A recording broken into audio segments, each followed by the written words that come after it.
I do. Hey guys, we want to welcome to episode 40 of New Jack Swing Podcast. Stevie, how's it? It's been a while. Is it almost 2 months, right? Wishing you a good evening, sir, and wishing the viewers out there, wherever you are, whatever time it is, I hope you're doing well. Yes, I'm yes. glad you could join us this evening. This evening, yes. It's been a while. People might be wondering about Sheldon. Sheldon is in the midst of writing a book, and so he is going to be joining us on the 22nd until November once he gets the book finished and to these publishers. So we do miss Sheldon, but he will be. He's still part of the crew, but he'll be. We'll be seeing him in 2 weeks' time. But okay, Stevie, how has your summer been? Because it feels like for a long time. Um, it's been an eventful summer. If you're from the UK, it's been quite a turbulent summer in terms of. I know we don't talk about politics on here, but we're now we've got a new prime minister. Things have changed. You've got to be very careful what you say, especially online, because you also got to be very careful on social media now. In case you tweet certain things, repost certain things, you could face a lengthy prison sentence. Mm-hmm. Uh, we've had lots of riots over the summer, looting. We've had all sorts of crazy stuff happen. Like I say, the UK audience know what I'm talking about. Those around the world are probably thinking, what is going on in the UK? In a nutshell, it's, the issues are to do with diversity and lots of illegal immigrants that continue to come over here. It's causing a lot of problems. But like I say, I don't want to go too much into it because this is your Sunday night comfort food. But it's a turbulent summer. The weather's been all over the place. And it's almost like been a stop-start summer. We had some warm weather, then we had. It's been, like I say, it's been all over the place. Yeah, but at least, as I said, this is it's been great to be able to come back. Derek, it's always good to see you from the Twin Cities of Minnesota, How's of your summer been Minneapolis. anyway? Yeah, for those who don't know, I had to take. I definitely had to take time off because I was.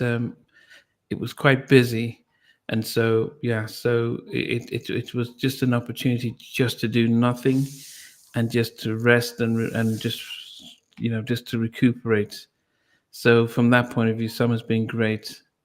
But yes, but yeah, coming back, it's been just heard the news today about Fat Man Scoop passed away while on stage. That was really really sad to hear.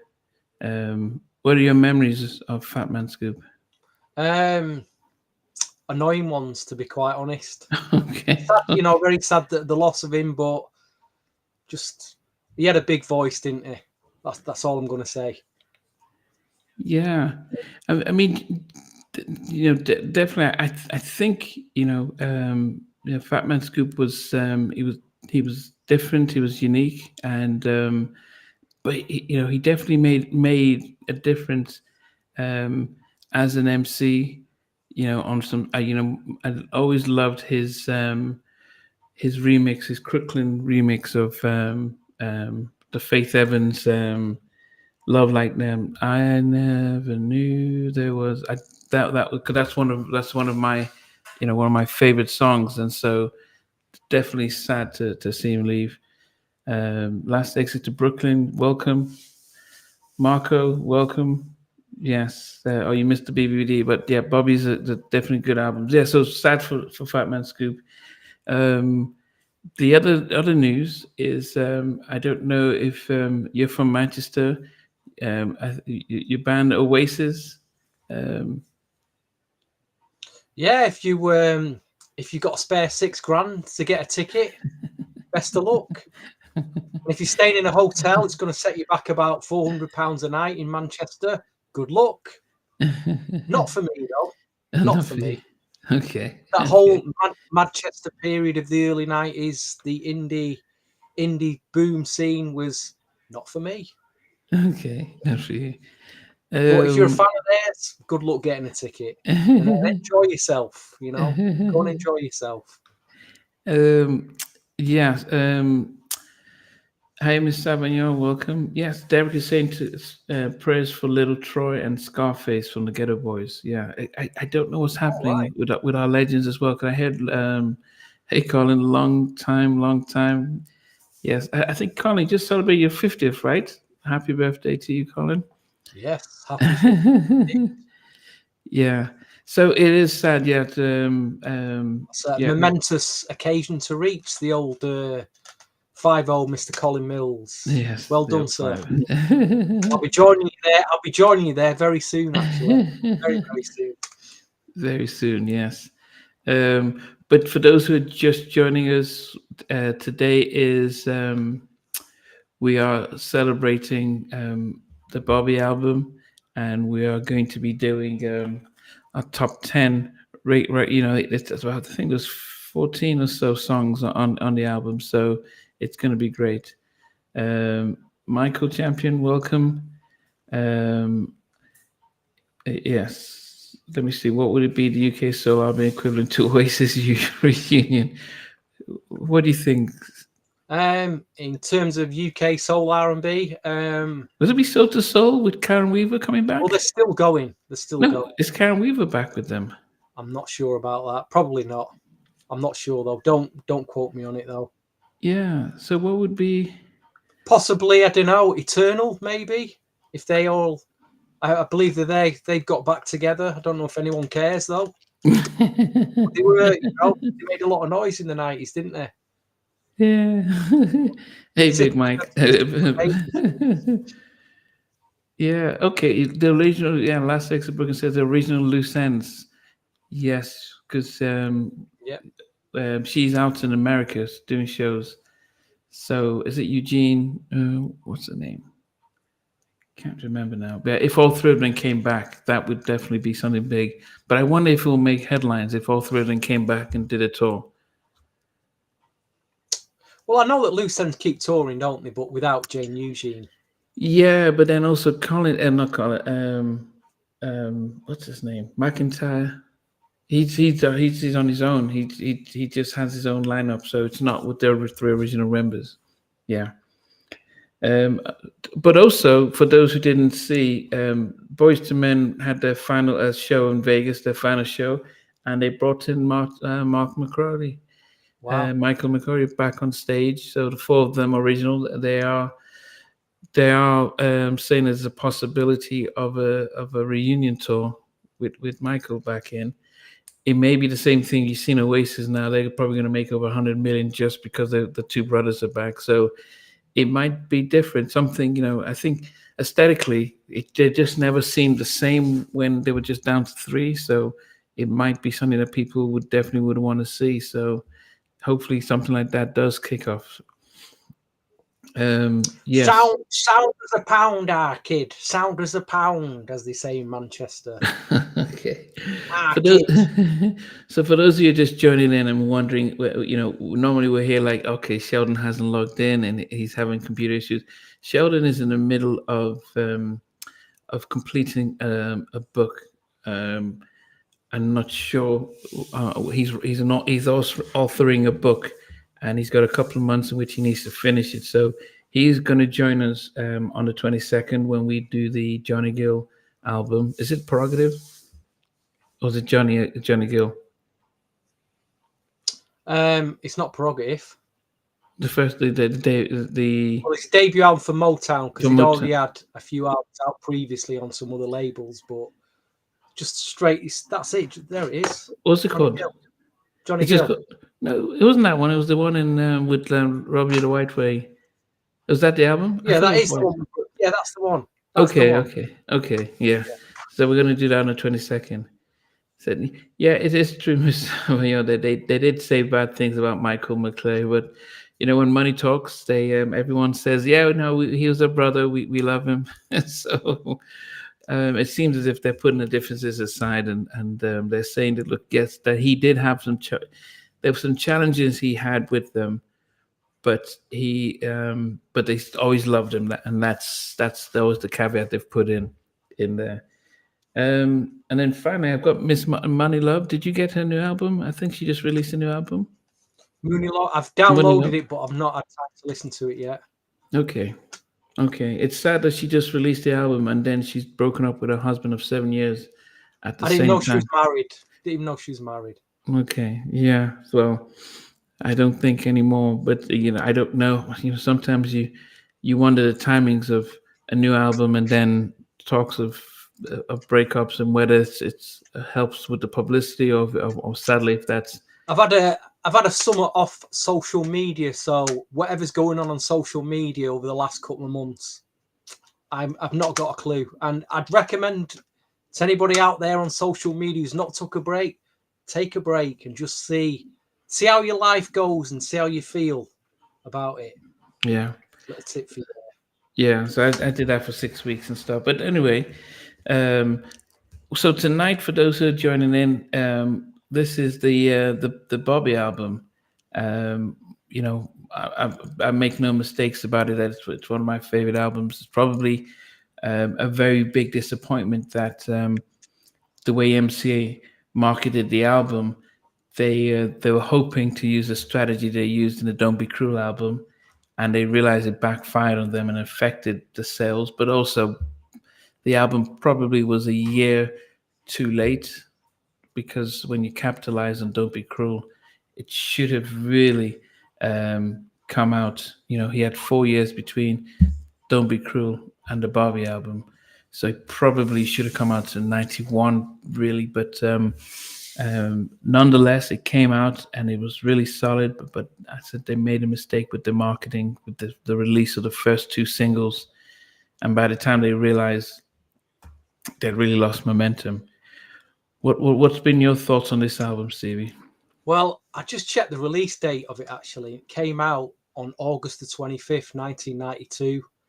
They released 6 singles from it, spanning from 1992 right up to 1995, would you believe?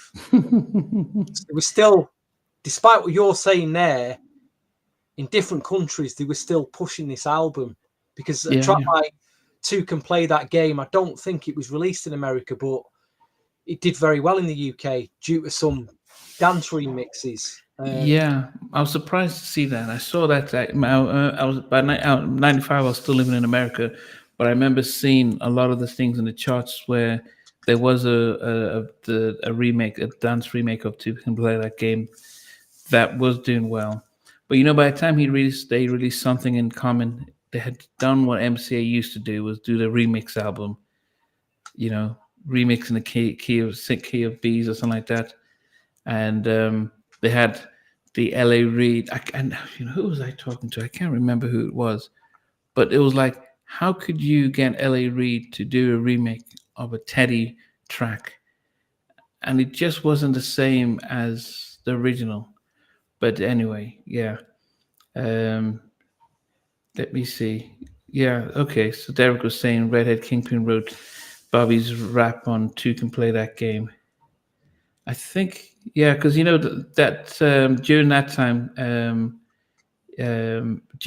they, when Teddy, that was a big project for Teddy. So everyone was up there.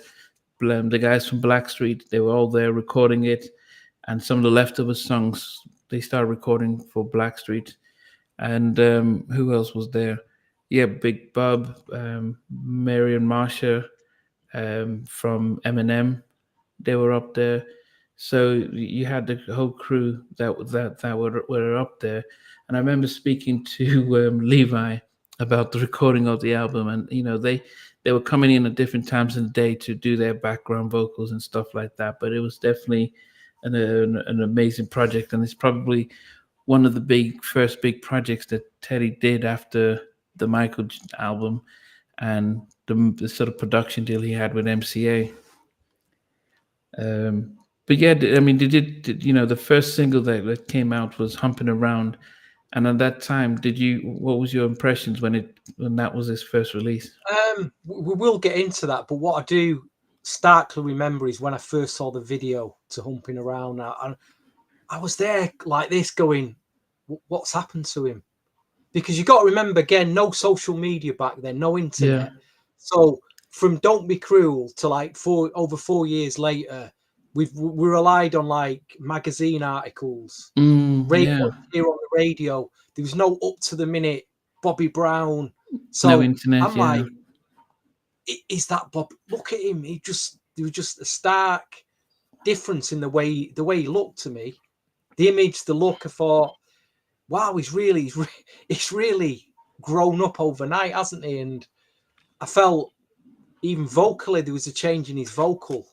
You know, it's Yeah, he seemed to have added weight because if we think about how he was, because we saw him really on, not just in the Don't Be Cruel, but when he did the Ghostbuster stuff. I can't remember the song now. What was the song for Ghostbusters? On Our Own. On Our Own. So he was known for, he had the height, the fade to the top, and he was energetic and dancing, and then he almost like bulked up. So it was a big contrast from the last time we really did see him and stuff. He did put on that weight. He went from that fresh spring chicken, late teenage look to a man really within that 4-year period. I don't know what he'd been up to in them 4 years, but he'd obviously been doing a few things that were. I think you know what I'm talking about. Yeah, but he also got married to Whitney just before the album came out as well, which Teddy, if you ever see the Bobby film, Teddy was saying it's not going to help your career if you just get married because, just before you release an album, still keep that sort of mystique about being let no one realize what's going on. But they went and got married. So I don't know if that affected the album sales or not. But we'll definitely go into it. Let me just check how many you talking about album sales. Right, the Bobby album peaked at number 2 on the US Billboard 2 album chart. Spawned 3 major hit singles: Humping Around, Getaway, and Something in Common. It also went number 1 in the R&B Billboard Award albums. He received a Grammy nomination for Best R&B Vocal Performance. So he had success with this. Obviously, weren't as big as Don't Be Cruel, but he he came still off. did have some success with this album. So he came off of a million. He came off of doing selling almost 10 million of the Don't Be Cruel to doing just 2 million of this. So I think the expectation was much, but also during when the album came out, he had an issue with his heart, so he had to stop his tour. Wow. His tour, so he couldn't really promote the album as well. But then again, that was what we were hearing. The official release was he's had cardiac and issues, so that he had to cancel his tour. But subsequently, we realized that actually behind the scenes they were doing involved in extra, some recreational stuff. So that could have been an issue, but we just didn't know. So that affected promoting and pushing the album. So, but anyway, guys, so we're going to go through the album. We're not going through the album. There are the 13 songs on the album, and with the minus the interlude in the beginning, so the 13 tracks. So we're going to pick our top 10 singles from the Bobby album. We're going to start at number 10 and work our way up to number 1, which is our favorite. So, if you guys want to put it inside, just tell us what's your number 10 song on that album. 10. Starting with number 10 track, and we'll work our way down. We'll work our way I'll tell down. you what, Nam, digging this album out again and looking at the track listing, I realised there's about 3 tracks on here that I never even played. So obviously, them 3 tracks ain't going to make the top 10, but you listen to them now, and they are more of the mature tracks. But 3 tracks you never even played. 3 tracks that I just don't think. I think, why did I not listen to them at the time? Okay, I was looking for my version of the album. I don't even know where it is. I think I still have the CD somewhere. Okay, well, I can start off with number 10. And actually, strangely enough, I thought this was, Normally, Colin says his number 10 is "I'm Your Friend." My number 10 is "Storm Away," and it was actually, Bobby did production with on this and co-wrote it, and I actually thought it wasn't a bad track. It was a nice R&B track. Actually, for that time, it felt like a really good R&B track.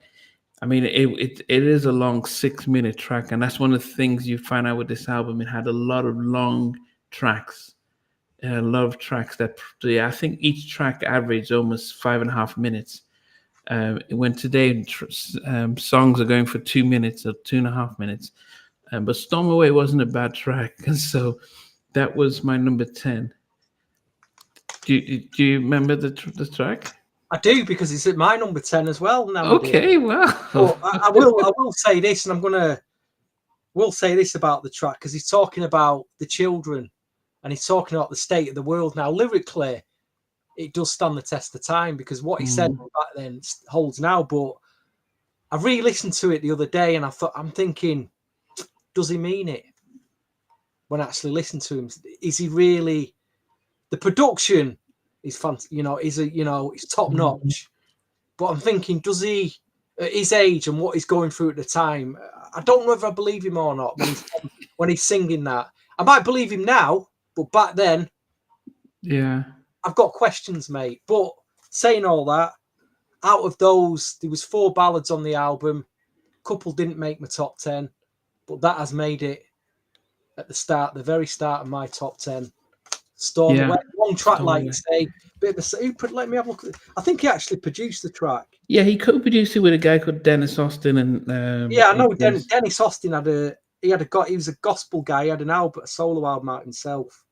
Yeah, so maybe Dennis actually came up with the lyrics, and then Bobby, part of his publishing is like his part wrote the track. Yeah. Oh wow, I didn't even know this. Background vocals, Trina Broussard. Now there's a name for you, for any late 90s soul collectors. Trina Broussard was singing. I didn't even know Trina Broussard was singing. She ended up working with Jermaine Dupri in the late 90s, and she had an unreleased album out that eventually came out in the UK several years later. But wow, Trina Broussard is on backing vocals. But yeah, it's got a quality track. It is a quality track. Yeah, it is definitely.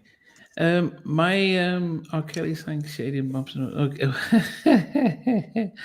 Some stuff saying, well, Kelly with Shady sang Sadie. I'm just putting a question out there. When you listen to that track, do you think he means it? Because it's the first track that he's been, I don't know, I want to, maybe political on, because we're not used to hearing sing about anything other than relationships. Really, he's actually singing about something there, but I just don't know whether he meant it or not.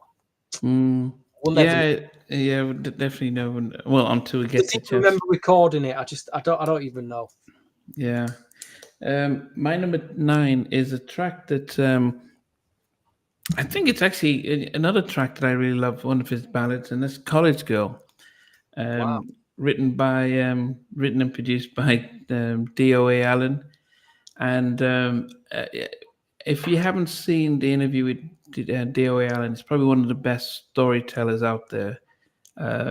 He's a really fascinating background, and when he talks about writing, producing this track, and he was the bass player for Bobby during one of the extended "Don't Be Cruel" tour, and he tells Bobby he's got a track, and Bobby listens to it, but it wasn't "College Girl." It was another track that had Whitney on.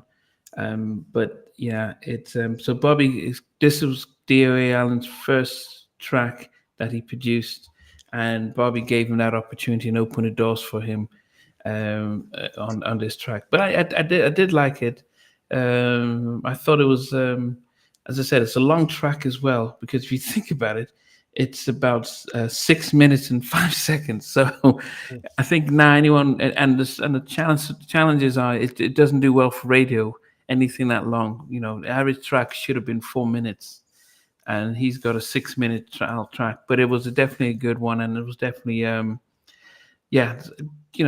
whole thing, College Girl and stuff. So Yeah, and it was definitely good, good track. I really appreciated it. Hey, what's up, Zach? What about you? What did you think of it, or Um, what's your?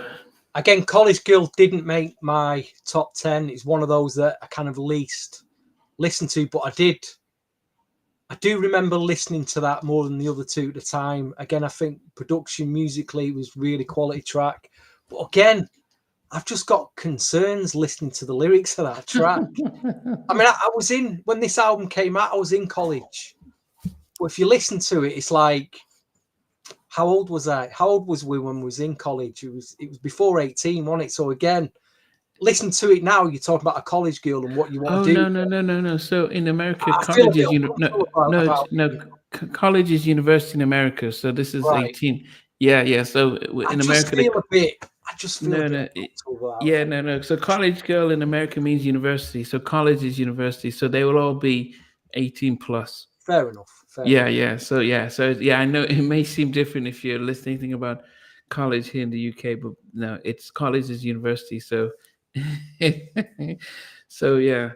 But what? Yeah. So Nice that track, yeah. but like you say, not good, not strong enough for me to make my top 10, unfortunately. But it's you know, he's one of the Okay. three that I didn't listen to. I listened to the least Hmm. from the album.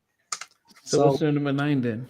number 9, surprisingly, might surprise it, was something in common with Whitney Houston. I wasn't a huge fan of that track. I Oh, thought something in obviously, common. Wow. I thought obviously Whitney vocally just killed. It just you know makes you.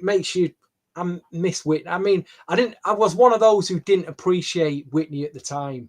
Hmm. A lot of people didn't appreciate her at the time because of they felt she was part of the pop community rather than the black community, and I appreciate her so much more now. And obviously, when you hear her sing, it's just poor old Bobby's trying to keep up there, and he can't, can he?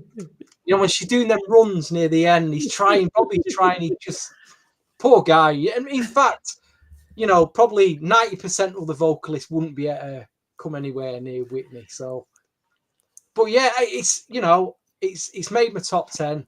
Okay. I wasn't a Something huge common. fan of it, but it is the pop. It probably is the pop track on the album. I can Hmm. see why they released it. You know, it's a nice track, and it's at number Yeah. 9. I, there's another interview, Show Shock from Show Shock and Carlin, who did Heartbreak Hotel. I just get you guys to listen to his interview, and he talks about recording Heartbreak Hotel. And Clive Davis says, make sure Bobby isn't on the album. And Bobby was Wow. like, yeah, I can do the rap on it and stuff. And unfortunately, Whitney was not at her best, and so I employ anyone to try and listen to that interview. It is funny, it is sad, but as you were talking about something in common, and Whitney's at her peak then, but when she's doing Heartbreak Hotel, it's a different version of Whitney. I Yeah, can imagine. yeah. Okay, so don't forget, guys. Brent is saying, I bet Stevie believes Bobby on College Girl. Uh, yeah. Okay, guys. Don't forget what's your number 9. It's only Colin that's really put his top 10 in there. But yeah. So my number. So I've got College Girls number 9. So I'm going on to number 8. And actually, it was a song that grew on me. But there are elements of the song that I just loved, especially Teddy on the keyboards and stuff. I think it was it was a song that contributed to the backing track. So mine is "Loving You Down." At first, I didn't. When I first got the album, I was like, oh, okay, this I skipped it. Then as I keep listening to it, and as the song gets into it, and so for me, it's always that breakdown with Teddy with his folk keyboards in there. Um, but it was his own. It started like trying to be a reggae track, and then builds up, and yeah, I just loved it. So yeah, my number 8 is "Loving You Down," just as Colin has put down there, I'm "Loving You just looking Down." who's on. It's got the Who's Who on backing vocals. Shaughnessy's on it. Levi Little, Joseph Stone Street, Marsha McClurkin, Mary Brown, Omar Chandler. I mean, Yeah. does it get any better on background vocals? Yeah. I mean, really, all of them together should have said, Bobby, just step aside. Let me sing it. Let me sing it, please. It probably Oh, is, good. but it's, you know what? It's a brilliant track, that, Namdi. Yeah. It's a very, very, that has stood the test of the album. It could have been a Blackstreet track, but it has stood the test of time. It has, yeah. I mean, I was, to me, this is what I wanted Michael Jackson's Dangerous album to sound like. I think production-wise, I think Teddy was at his ultimate best because the sound was so rich, the harmonies and the background stuff. Teddy's vocoder wasn't too prominent on the album, and so it was just an amazing album, and especially the 7 tracks that Teddy did. But Loving You Down, as I said, it starts off like okay, a little, but then once it gets into it, it's just Teddy just takes over. Lovely song, yeah. So that's my number 8, just like Colin. I don't know, you guessed it. Humping Around, number 9, Loving You Down at number 10. Okay, so Stevie, what about your number 8? I've gone for one of the singles. I was disappointed with the video.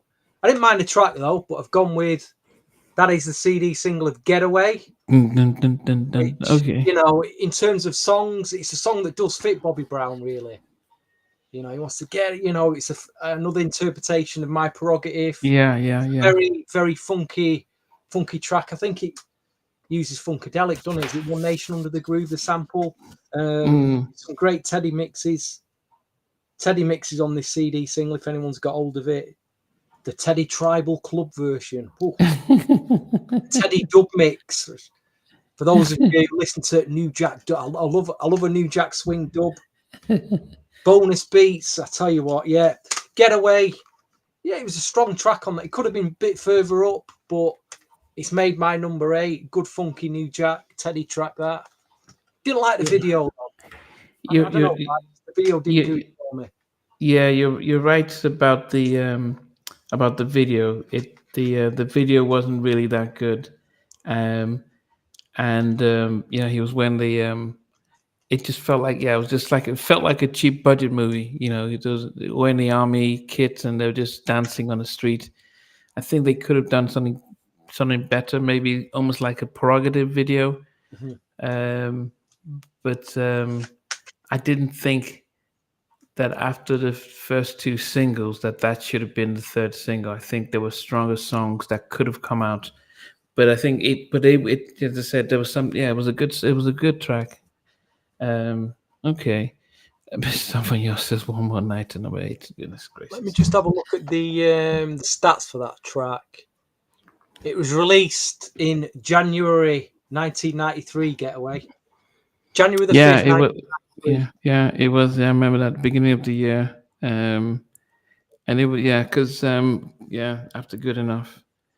Yeah, they put spaces between the release of the singles because Humping Around came out in July, and it's a big long time before Good Enough comes out, and then Getaway.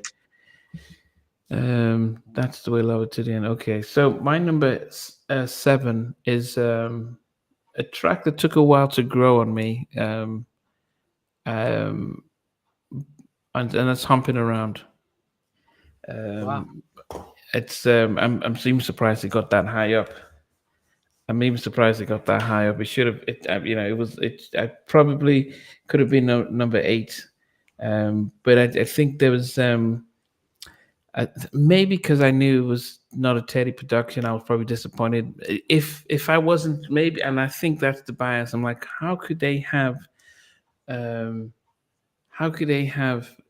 Babyface coming out with the first single and as a New Jack track when you've got Teddy with those solid tracks? And I think it just didn't fit the image. He's just got married and he's talking about he's humping around.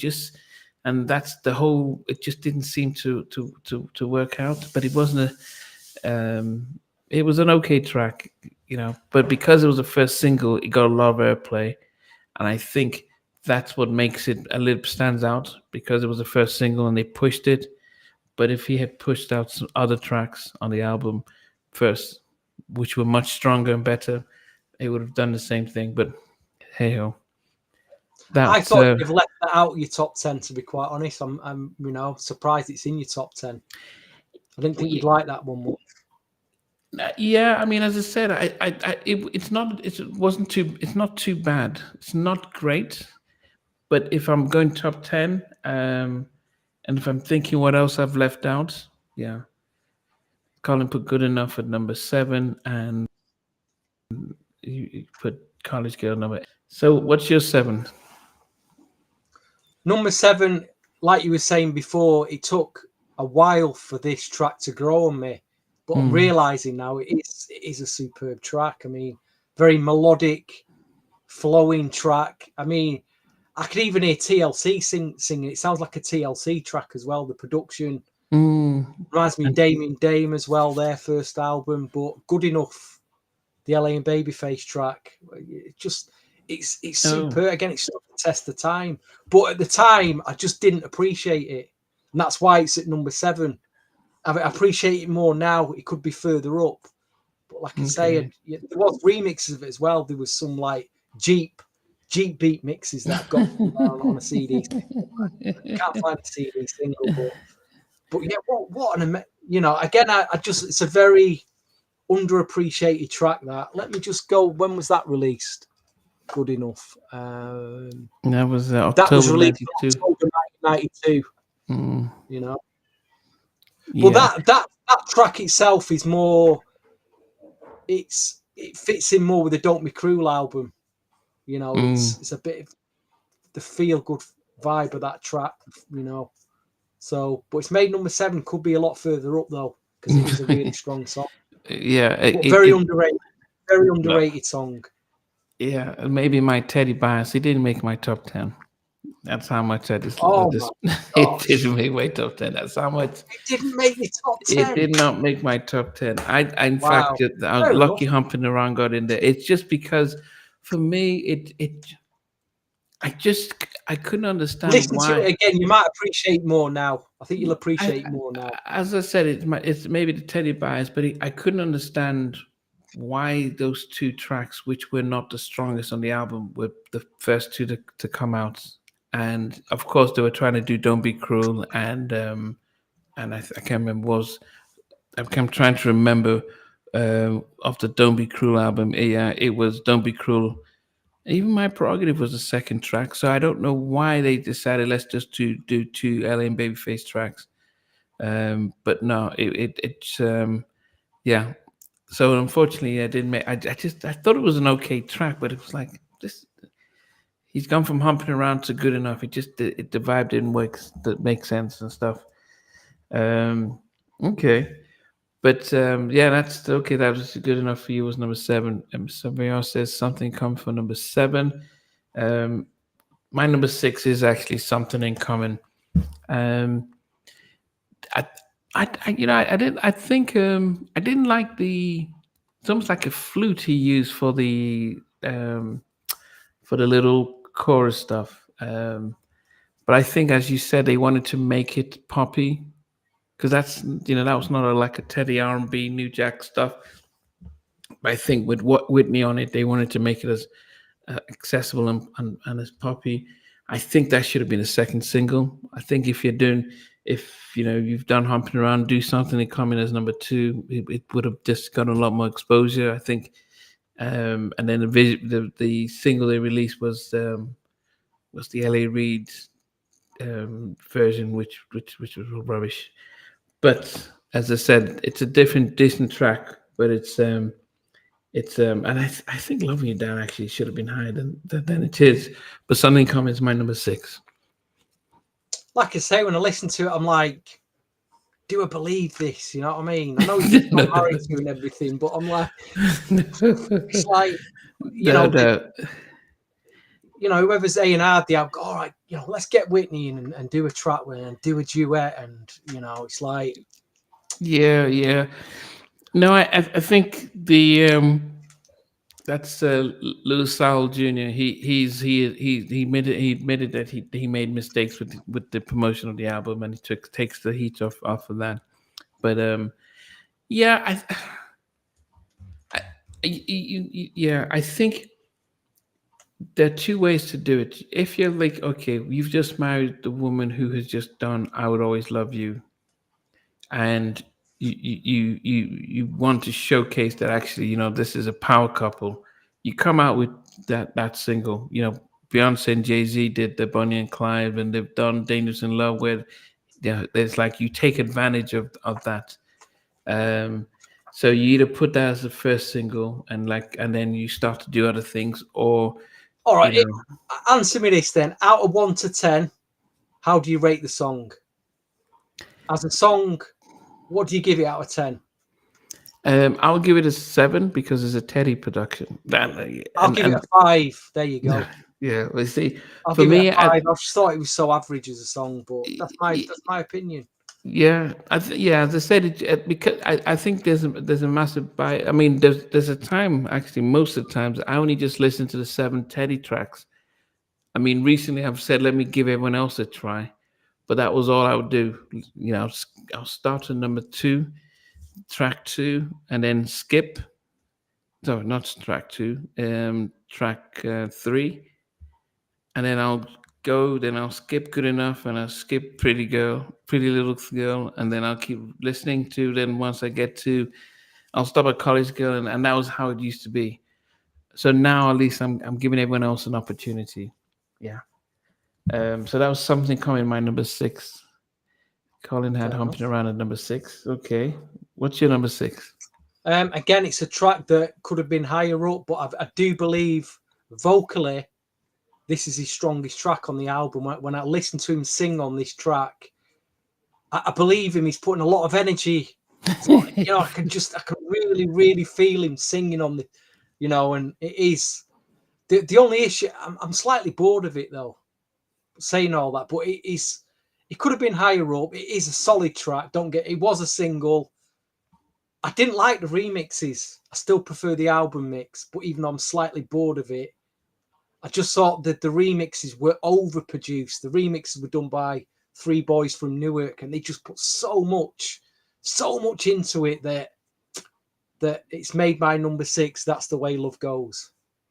Wow. But I think vocally, that is the performance he puts on that. He was having a good day or a good evening.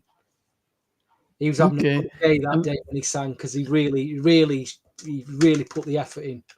Yeah, so that was co-produced by Dimitri Ship. He co-produced and sort of with Arkell from Rex and Effect. I actually thought that was a stronger track than Humping Around to me. Especially at this time Rex and Effect had just done Rump Shaker. How do you not same MCA capitalize on the fact that Rump Shaker was such a massive hit? You just capitalize on that and just do Bobby Brown featuring Rex and Effect. Joseph Stosky background vocals save some of the Bobby's how was singing.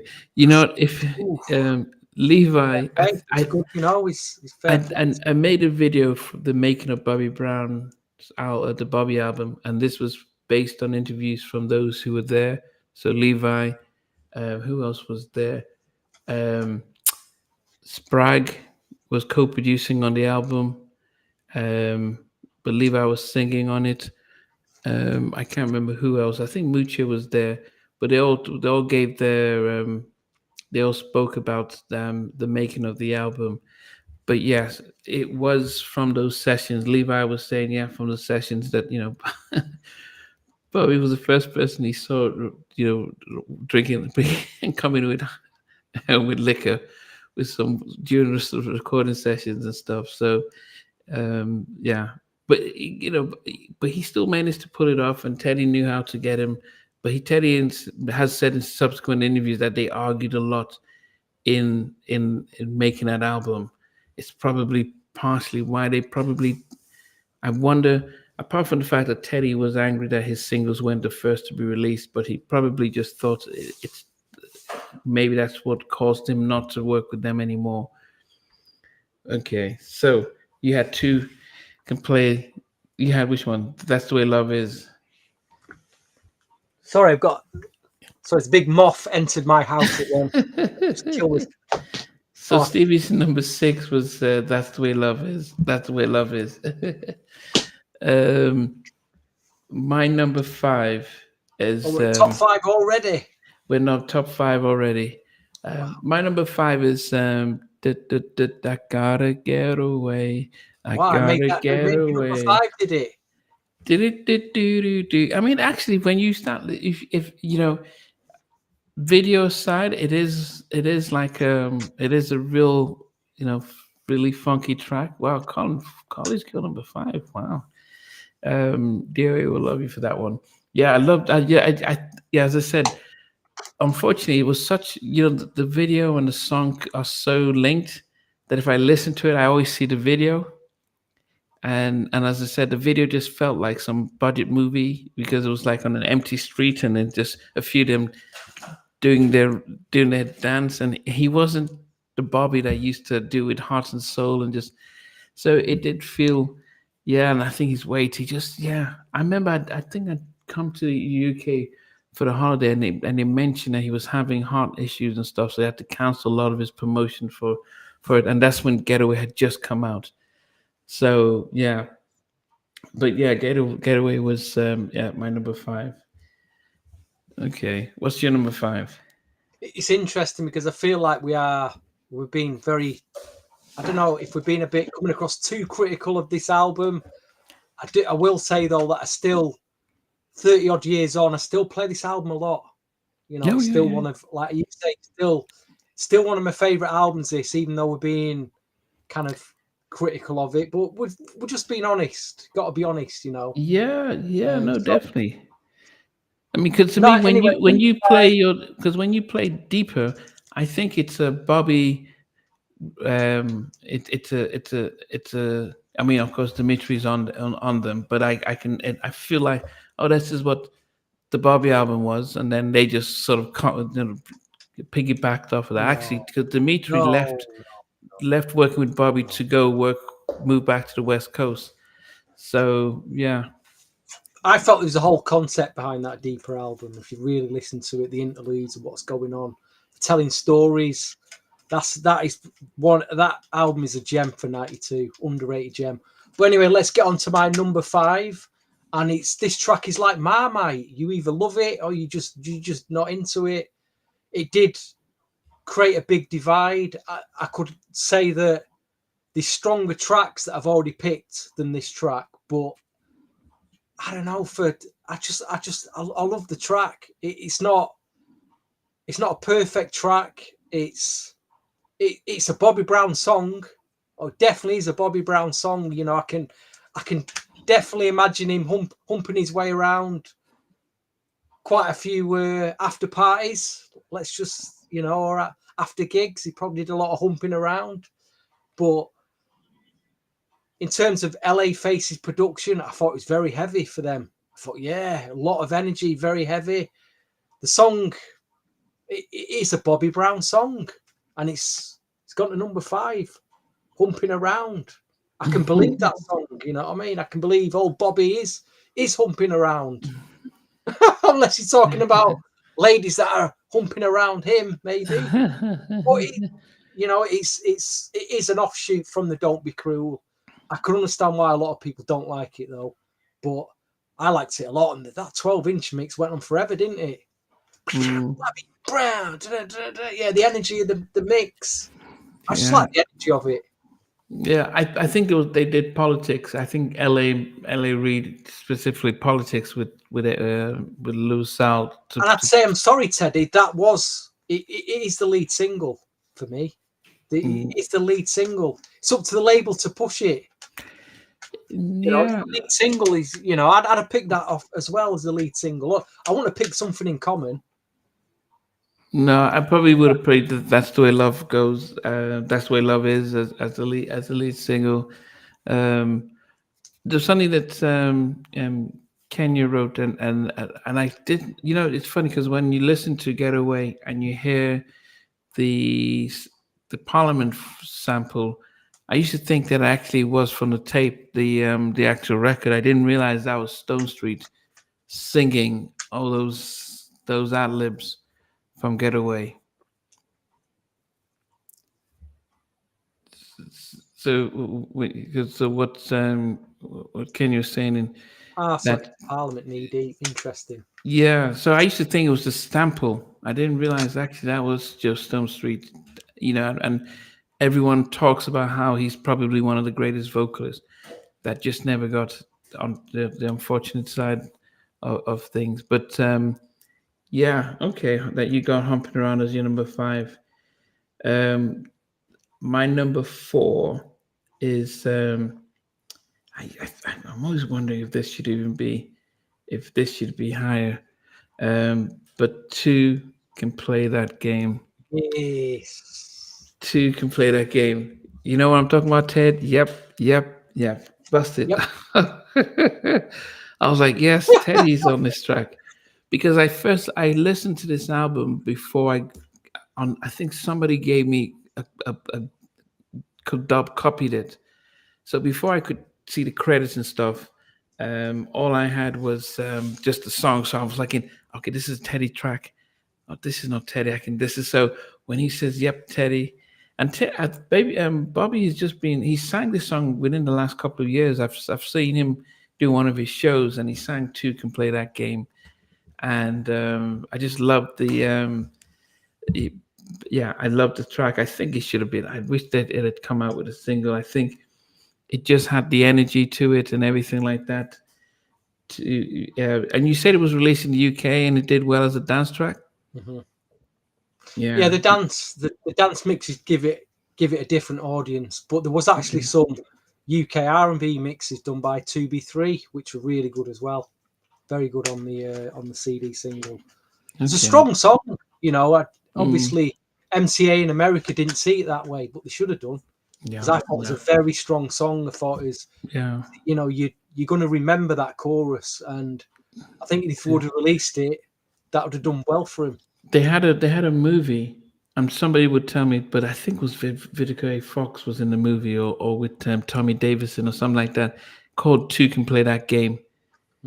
I remember that. Was Bobby in the movie? I can't remember. Was Bobby in the movie?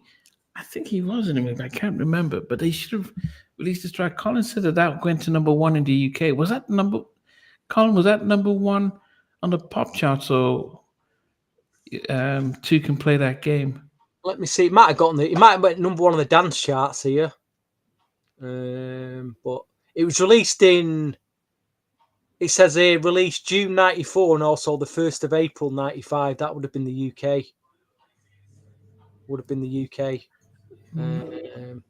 Yeah. I've got a load of charts here. Hold on. Does it mention it anywhere? No. So it went to number 3 on the UK singles chart, went to number 1 on UK hip hop charts, and but it seems like it did do well. Yeah, it was Vivica Fox and Morris Chestnut 2 Can Play That Game. Yeah. Well, it went platinum here in the UK. It must have done. It seemed like it did well in the UK. But it was, listen to It was definitely a band. Yeah, it was definitely ow. So that's my number 4. 2 Can Play That Game. What about you? What makes number 4 for you? Same as you, Namdi. It made my number 4. Which is, like I said, I just think it's a really strong song, and it's just a shame that it took them so.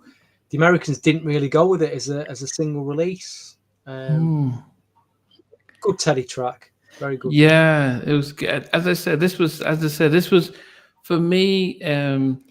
Listening to this album after the Dangerous album, which I was disappointed with the. I didn't feel it was a fully Teddy production, and even Rodney mentioned it about the mixing and stuff. But listening to this album, I was like, yes, look at Teddy just doing some of his best stuff since the Make It Last Forever album, and this is before the Blackstreet album. But I just love that 2 Can Play That Game. So when you had number 4 is That's the Way Love Is, and my number 4 is Number 3, Ron. Now, Sorry, my number 3. Thanks for that. I was thinking, I was looking at it. Is That's the Way Love Is? I think the video was a good, definitely a nice little video. I think he felt like he was having fun. Um, I, I think at the time I thought it was one of his stronger tracks.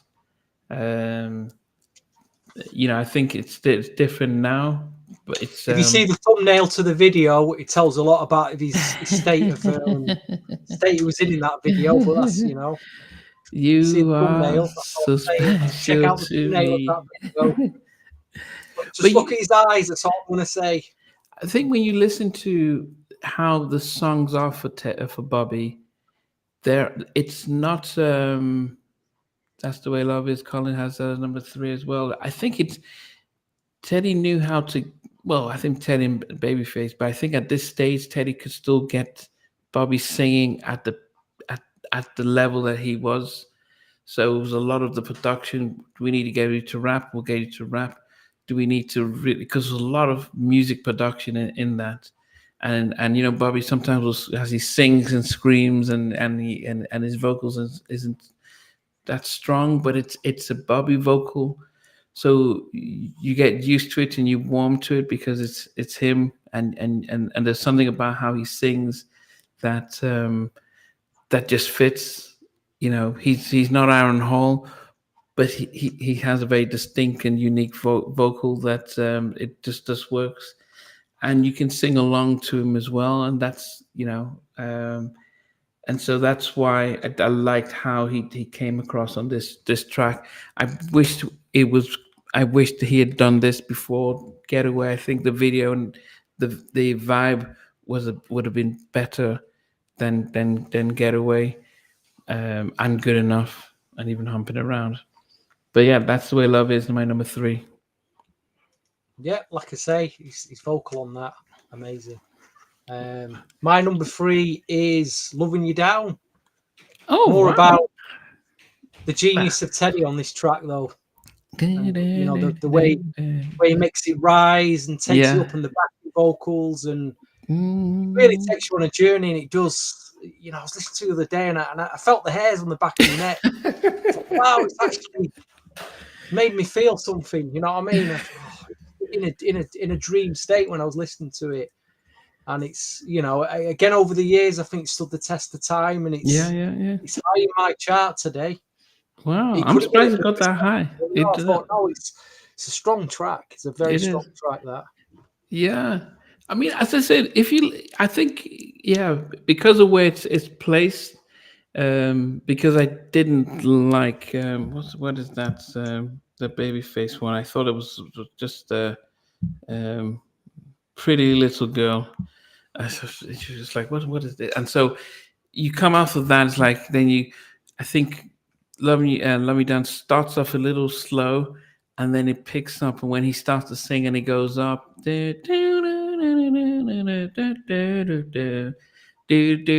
Teddy's playing the keyboard stuff, and then he brings that in there and stuff, and I'm like, okay.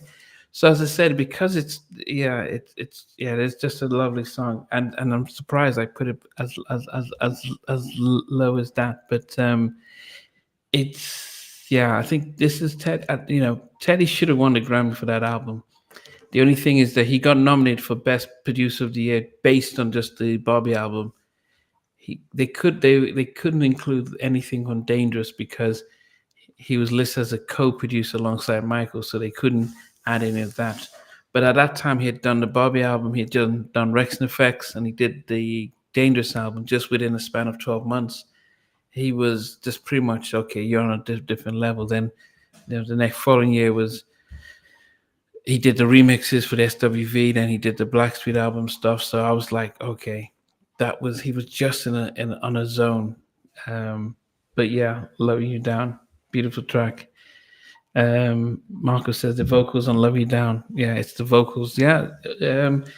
But as I said, some of the production there, I don't know. I wonder if Aaron had sang it. I don't think it would fit because I just feel like these songs were really tailored for Bobby, because a powerful vocalist I don't know what they would it have overshadowed the music of the song. Any thoughts?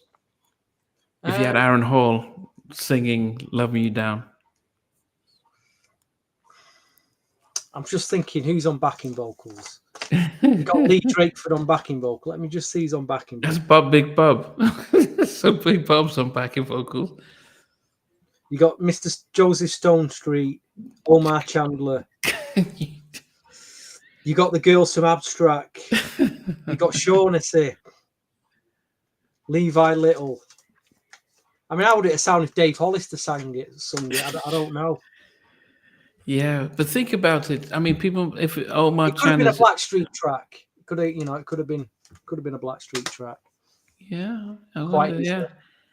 But then, as I said, it was when making this stuff. But Omar Chandler, he was the one who said "Joy and Pain" for Rob Bass. Yeah, he was in that group. He was in an original group with Jackie and Teddy, and sadly passed before everyone.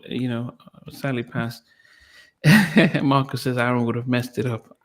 It's He strange. could have possibly oversung. He could have Oversang it. Yeah, possibly, oversang. don't know. And that's probably what people love about Bobby is that he just does his stuff. He's not, like a Johnny Gill would come in and woo and stuff like that. Bobby just keeps it simple. And I think Ricky's like that as well, just not too much. And I think that's why they get loved. So yeah, okay, that's a good one. So what are we at? Number 2 then? Yeah. So I remember speaking to Dimitri Ship about this track, and I said, "Who did the?" Because he co-produced this track, and I said, "Who did the keyboards part?" And he says, "No, that was the Grandmaster. Teddy managed that." And "Till the End of Time" is my number 2. Do do do do do do. And I just loved the whole keyboard interlude of that stuff, and yeah, and to me it was a believable track by Bobby. Yeah, melody and stuff like that. And as I said, Teddy was just bringing everything out. Who was on the backing vocals? Because I don't have that on Let me have a To the look. End of Time. Till the End of Time. Again, we've got Shaughnessy, Levi Little, Joseph Stonestreet, just all of them. Omar Chandler. I mean, it's an epic track. It is an epic track. It's another Teddy Riley masterpiece. Yeah. Production, from the way it builds up. Mm-hmm. The long fade at the end is just, oh my gosh.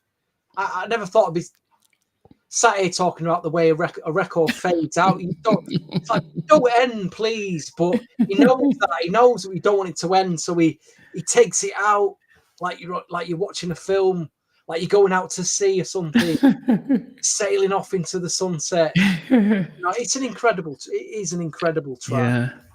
Yeah. That's really my is. number 2. That's my. But he just brought the whole crew down. Come on, let's work on this album. I need you. And they, as I said, if you, the making of the, and I'll post it up on the in the. It's almost too mature for Bobby Brown. It's almost too good, too mature. I know we've been criticising the album, but you can't. What the tracks we're talking about now, you can't really criticise. They're just great tracks of that time. Yeah, I wonder if Bob was or Stone Street, if this was the album and they had the extra the power, like Stone Street singing on these albums. You got Teddy at the peak of his production power. Yeah, because he had just been schooled by Michael, so he was at his level. Like, okay, engineering rights, and even John Marie Hubbard was talking about how much effort and work they put in that album. So they were all putting in 100% on working on that album. It was, and yeah. So yeah, To the End of Time was my number 2. Yeah. Till the end of it keeps going. Yeah. What about you? What's your number 2? It's so tough because, like you say, these number 2 and number 1, they both could have been number 1 for me because they're that good. But I got to agree with you. Number 2 for me, I'd put, as much as I wanted it to be number 1, it's ended up at number 2. So Till the End of Time is my number 2 as well. Wow. I guess it's so hard because it's such a brilliant track. It is, and I think that's the thing about, you know, what beats that? But there is a track that you know does that amazingly, does top it. Yeah. You know. Yeah. I don't know if Sheldon would agree with us. I wonder what Sheldon would be picking now. He probably would have had College Girl at number 1 or something like that. So. But if we had Storm Away Pretty, I'd imagine he'd have had Storm Away Pretty. Yeah, he would have gone left field. But yeah, I mean, we will, once we finish out, I'll go through my top 10 before I hit my number 1. But I guess tell us the tracks that make it first. What were the 3 tracks? If I do that, it would expose my number 1. But we know. Tell us the 3 tracks that didn't make it. The 3 tracks that didn't make it was definitely Pretty Little Girl, which was the Babyface track. Good Enough, and I'm Your Friend.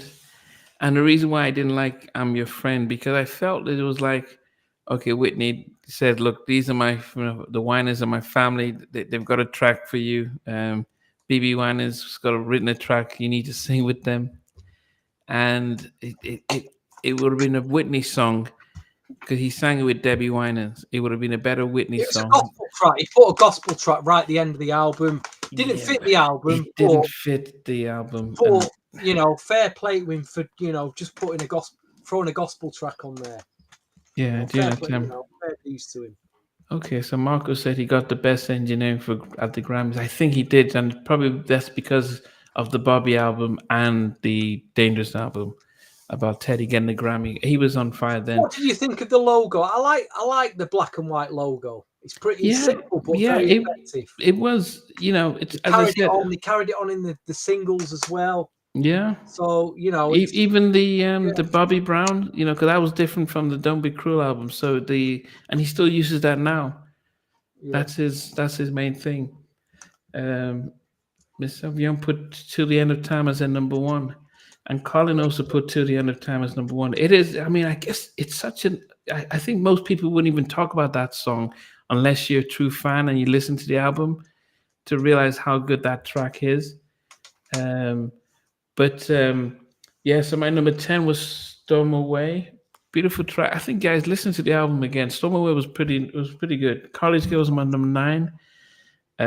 I think Loving You Down should have been higher, but that was number 8. Humping Around was 7. Sun Incoming was 6. Getaway was 5. Two Can Play That Game was number 4. That's the Way Love Is was number 3.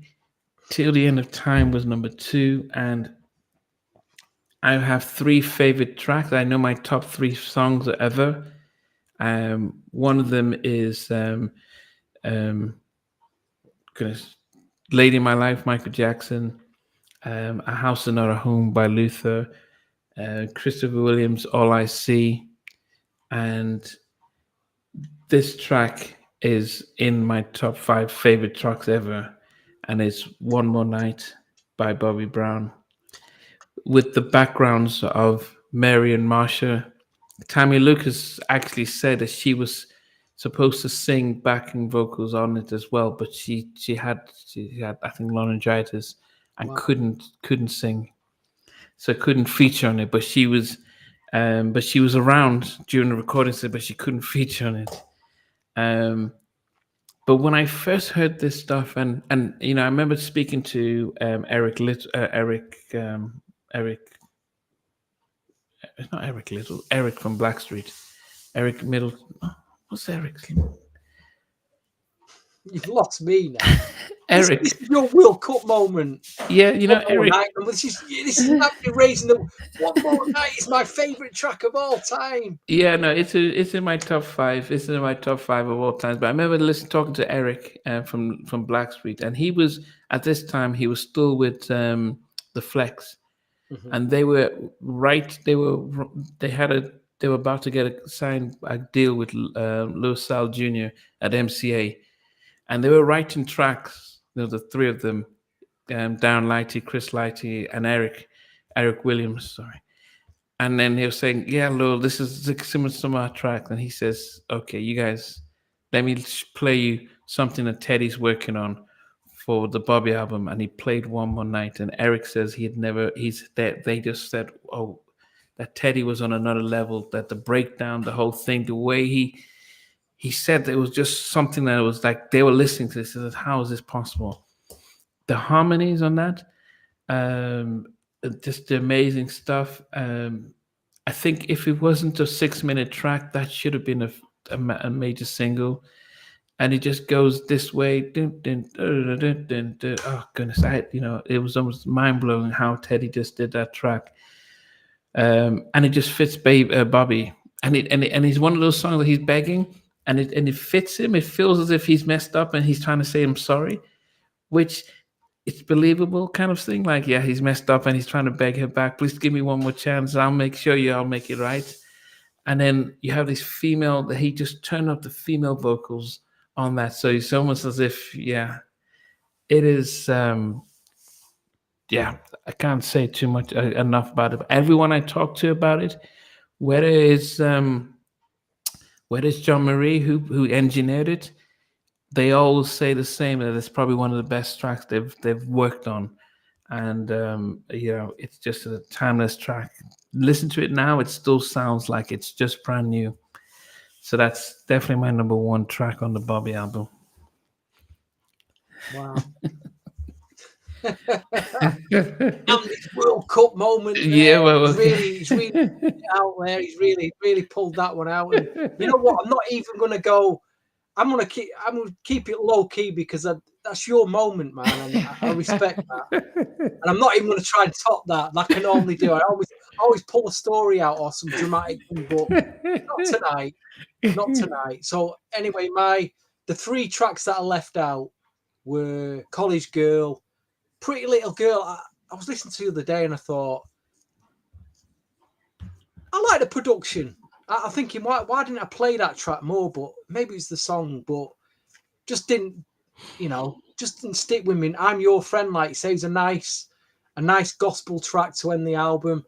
There's a lot stronger gospel coming out of that. I remember the likes of Helen Baylor, and there was so much good gospel around at the moment at that time. But it was nice, but not a killer.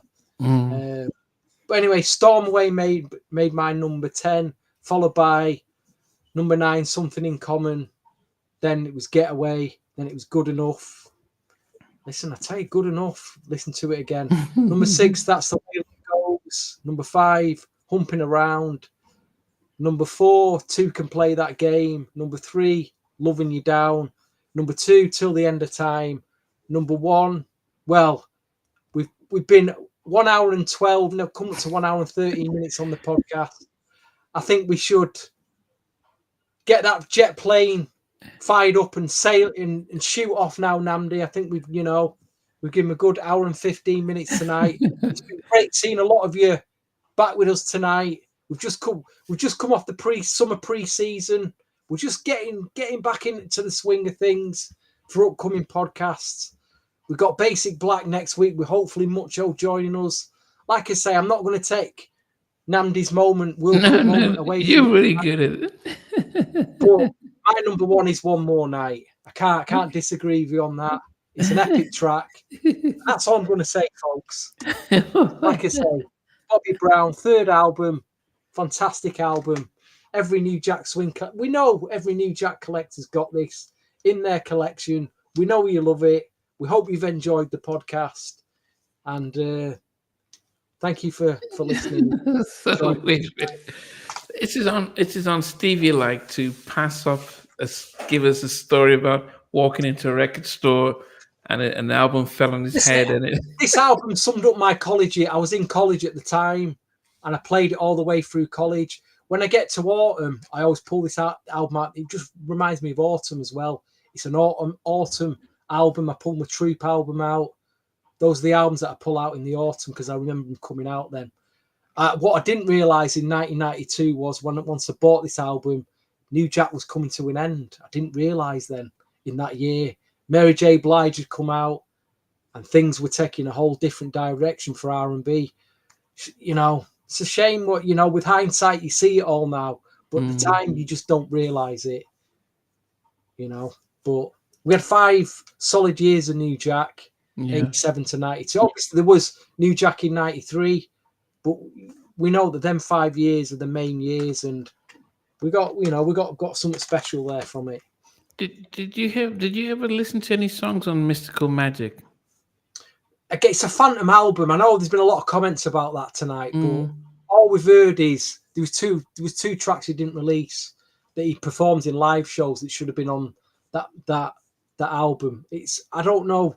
They were scheduled to put out an album, but he was touring so much that they just didn't have time to do it, did they? Oh, but because as a fan, you never listened, you never heard any of the released tracks on that album. Well, that was it. Tap Into My Heart was one of them. Someone's just listed it. Yeah, I saw that on him when he performed that. But you've never listened. Yeah, you've never listened. I don't. Does it exist? I've never seen it. Okay. Doesn't, you know? There's a lot of YouTube speculation about it, but someone showed me a cassette demo of it with a track list. It doesn't exist. It's a myth at the moment. It probably was due to come out, but at the moment it's still a myth. Yeah. Okay. So as Stevie said, we've been away for 6-7 weeks. Sheldon will be back on the 22nd when we do the Johnny Gill album. But next week, I will say this: what album we should do, following on from this, is the New Kids on the Block album, the NKTOB album, because I need to send it you, Namdi, because it just, you know, if you love this, you'll like that album. We need to do that. Very underrated album for 93, 92, 93. Okay. Very underrated. Some very good Teddy tracks on that. Okay. We'll listen to that. But next week, so Sheldon's not going to be back until the 22nd, but next week we're doing the Basic Black album. That's their debut album on Motown. They were signed to GR Production. They were rumored to be the guys taking over from Guy when Guy left Gene, and then he said they're going to, but Mucho Scott, who was with Basic Black, and he was actually after Basic Black broke up, he went on with Teddy. He did Rump Shake. No, he didn't do Rump Shake. He did Roughneck. He did a lot of stuff during the SWV remixes and even the Human Nature remix. He was in the studio with all of that stuff. He did a lot of production for Teddy, but he was in Basic Black, so he's going to be our special guest next week as we go through the Basic Black album. Nothing But a Party, She's Mine. There's lots of tracks on that. Incredible. Yeah. I've gone on record to say that that's Nothing But a Party is probably one of the best New Jack songs out there. So Mucho is going to join us next week, and it'll be great as we go through. So Basic Black album just had 10 tracks, so put them in order. It'll be great for that. But as I said, thanks. He's from Columbus, Georgia. It's been great, guys. As I said, it's after 6 weeks or 7 weeks, it's been great to come back. Definitely we're missing Sheldon, but he is doing his writing his book, but he'll be with us on the 22nd, and then, as I said, we'll do some other shows then. Stevie, let's play House in My. Let's play House. Don't tell us yet, Colin. We're going to do. I'm going to dig that album. I'm going to convince him in a few weeks that we dig the album. Okay. I thought he was telling you. I thought he was telling you to come and play in his house. I was thinking, what's he doing? That's why. Yeah, it's one of the tracks off it. Okay, it's one of the tracks of it. But thanks, guys. It's been great. This is our fit. Yeah, as Stevie said, what did you say about social media? Just to remind everyone, just as we wrap up. Take a little break. It's always good to. I've never done it before. Just get yourself off it, and you'll feel yourself concentrating on other things. Just give yourself a little break. But my final thoughts tonight are: thank you all for tuning in. As ever, you could be doing.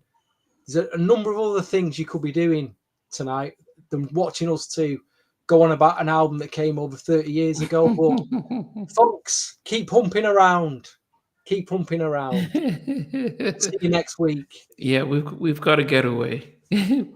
But we got one more chance. All right.